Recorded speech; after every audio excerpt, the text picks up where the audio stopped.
Welcome back to my new video. As you can see, it's not only a speed run but also a speed build.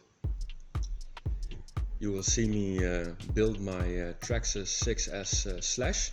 Last year I've built it and I did a few test drives. One of those test drives was in the living room doing donuts, and I posted that.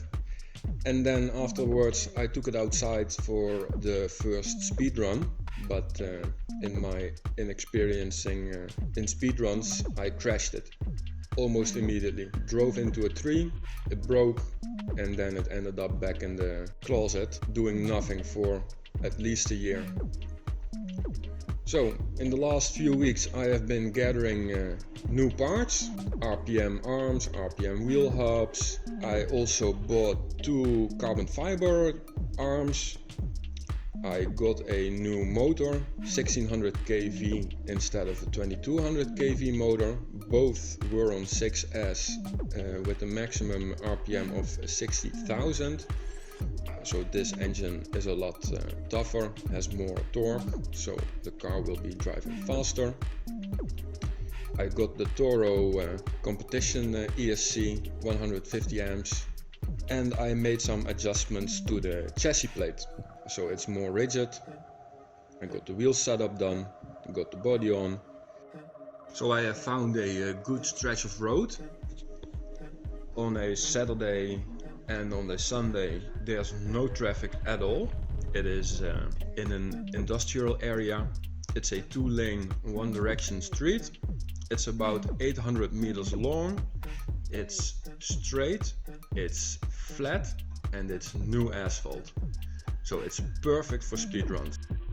And also besides the road there are no obstructions. There are no trees, there are not many lampposts or guardrails.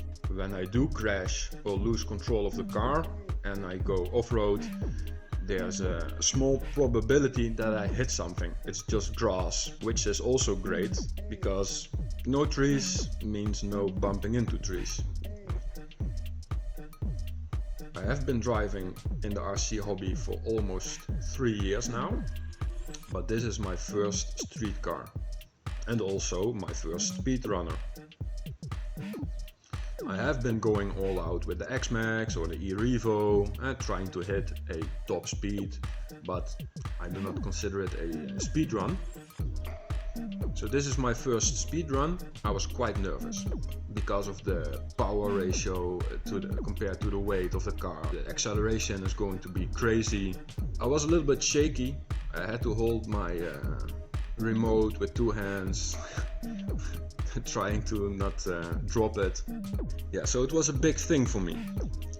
I was pretty nervous.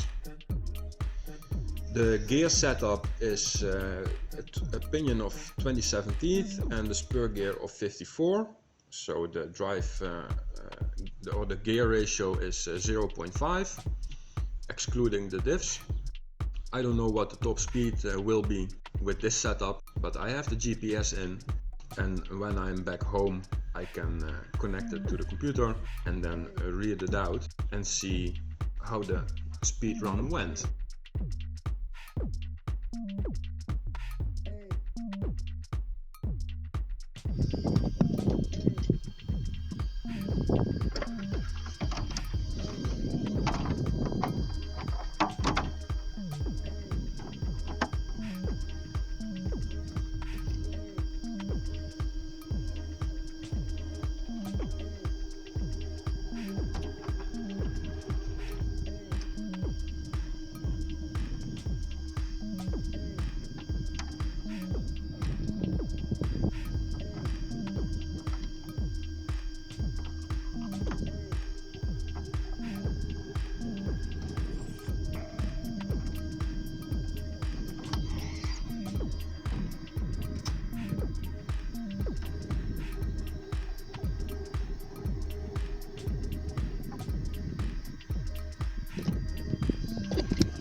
Almost crashed the car before I started driving.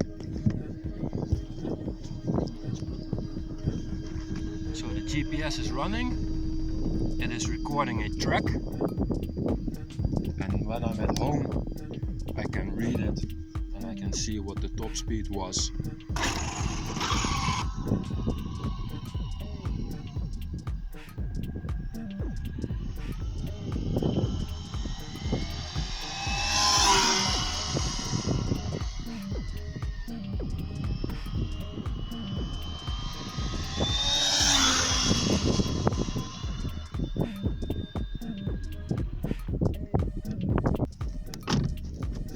So the motor is cooled down.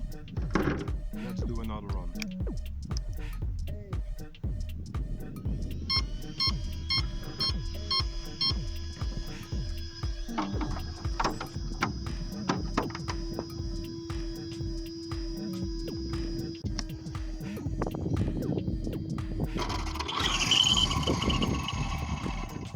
Well, that doesn't sound good.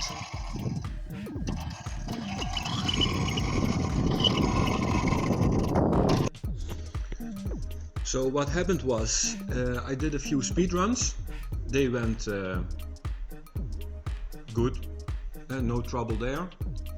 I drove up and down for about 8 times. I did 8 runs. Engine became a little bit hot. No, not hot, call it warm. I think to the touch maybe 60, 70 degrees. So nothing extreme.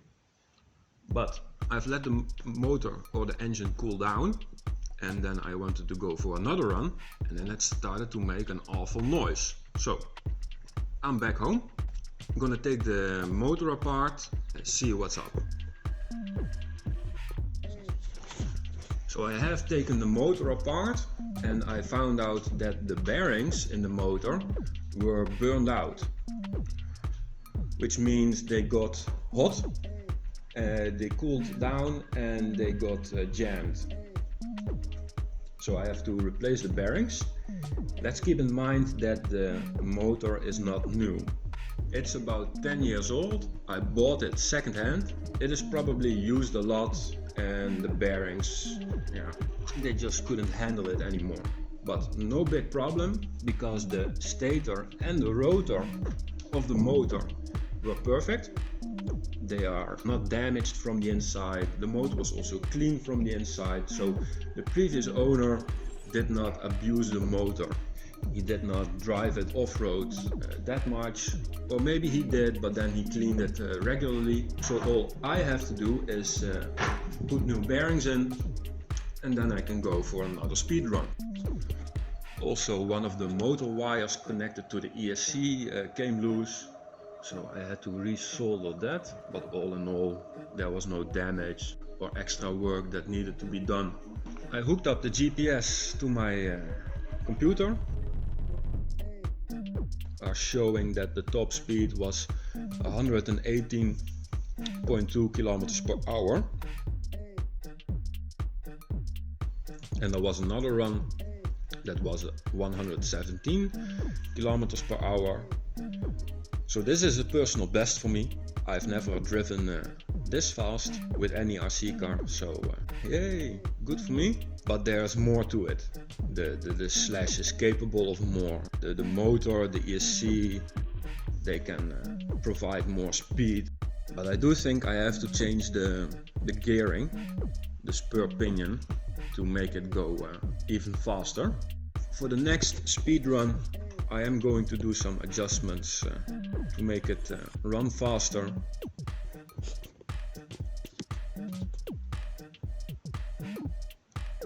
So thank you for watching, and then I'll see you in my next video.